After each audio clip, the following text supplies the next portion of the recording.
Now, in other news, the Easter Passover season is a significant event on the religious calendar. This period is also resonant with life and death. It's also a time to focus on conquering, as many who endure fasting at this time would know. However, given a chance, many would opt out if they could. Terminally ill author and activist Zoleka Mandela has been confronted with a difficult reality with very few choices. As she plans for the eventuality of her death, she's battling cancer for the third time after being previously diagnosed with and beating breast cancer. She joins us now to talk about this. Zoleka, very good evening to you, and thank you so much for joining us. Hi, good evening, and thank you so much for having me on your show. I'm just thinking it must be surreal having conversations with your loved ones, your lawyer and therapist, among others, about your death. Tell me about your thought process, how you've experienced these events. Yeah, I mean, it's nothing that's happened overnight. It's a process. It's been something that has, taken quite some time. I was diagnosed in August with terminal cancer in my spine, as well as my liver and my lung, and I've just been diagnosed with cancer in the brain as well. And I'm at a place now where I feel like my focus is shifting more to preparedness, I think, which I find comforting, and that is ensuring that I am honored in the way that I want to be honored. It's ensuring that my kids, for instance, are looked after in the way that I'd like them to, in the event that I'm no longer here to do so. I'm in a place where I feel I'm actually very lucky. I'm very lucky. I'm very blessed to be able to, kind of give directive, and tell my family and my loved ones how it is that I would like things to be prepared for me, things to be taken care of. My book, for instance, what's going to happen to my foundation. And I'm honored again with the opportunity of being able to, have a YouTube channel where it's going to really give people, insight into how it is to live with terminal cancer, what my challenges are. And now I've chosen to continue living despite an expected death.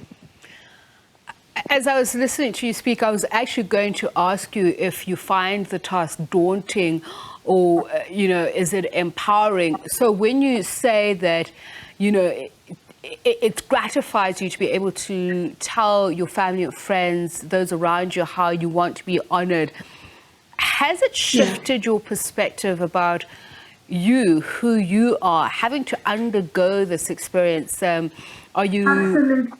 Mm-hmm. It absolutely has.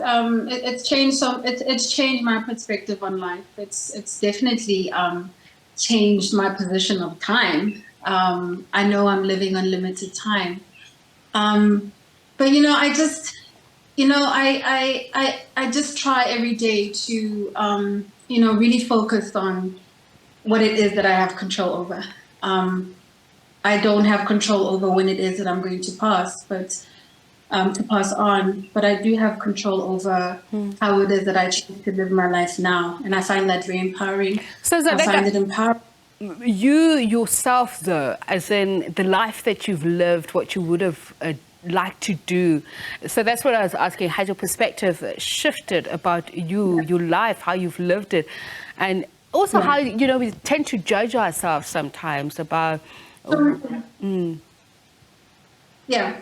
Look, I mean, it's I've always been a work in progress, and I've just been given another opportunity to live the way I have lived, and that is living authentically. That is, really giving people the opportunity to see how it is that I live my life, being, having been a cancer survivor, being a single parent, being an author, an activist. I don't think much of that has changed. I think the perspective hasn't changed, but perhaps I've become more impatient with, setting my goals and what it is I'd like to achieve before my actual passing.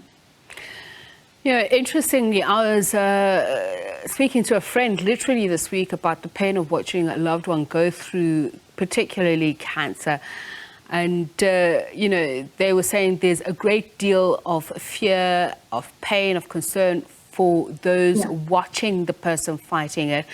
But I'm just wondering what is experience like for somebody who's on the inside looking out, interacting with those people who are feeling those things on your behalf. Yeah, so one of the things that's really helped, for instance, with my siblings is sibling therapy. You know, it's not the therapy sessions that we ideally have are not about my actual illness, but how it is that they can deal with, you know, the effects of that. So that's been a great opportunity. My relationship actually has changed with a lot of my loved ones, my girlfriends and my siblings, in that we're having different conversations. I'm having conversations with them that are very uncomfortable, but I feel like when you think about generally when we bury our loved ones or we are watching our loved ones suffer, you know, to the point where they actually pass away, I don't recall like ever having a conversation about what this person would like to happen in terms of their passing, how it is that they would be on it, because it's a topic that is too morbid.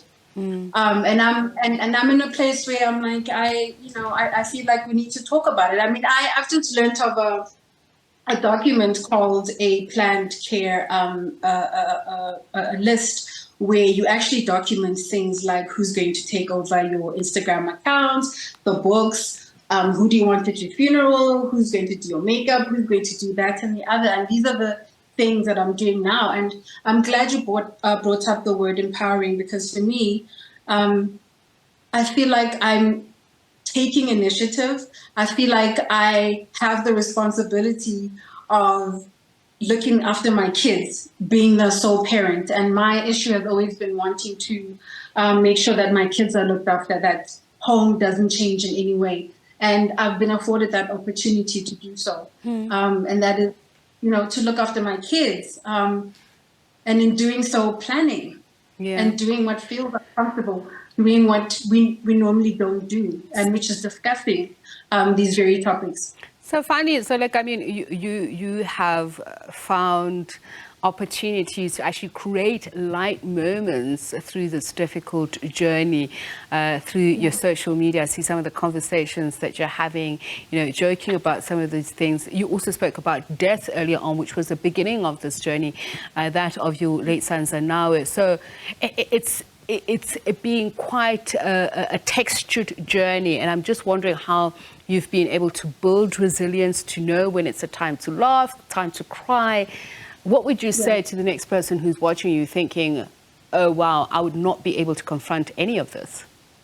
So what's worked for me is, first of all, I always highlight the importance of family. That I've always said family is more important than any treatment of any life-threatening disease.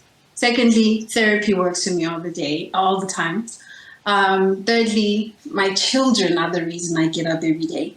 And I try and maximize on all the opportunities I've been afforded to continue sharing my story, because I know what it feels like to feel like you're going through something that you're dealing with alone, and you feel alone. And I'm really trying to, again, with all my past experiences, use something that's so painful in my life to try and create some kind of positive change in the lives of others. And I think a lot of people will say you are achieving it. So I know we're saying you're terminally ill, but you are a survivor and that's fine. We wish you all the best in your journey. Activist, so you're still contributing. And I'm sure you'll continue to do that long after your time has come, as ours will at some point. So appreciate you sharing that with us. Zoleka Mandela, all the best to you. Thank you very much.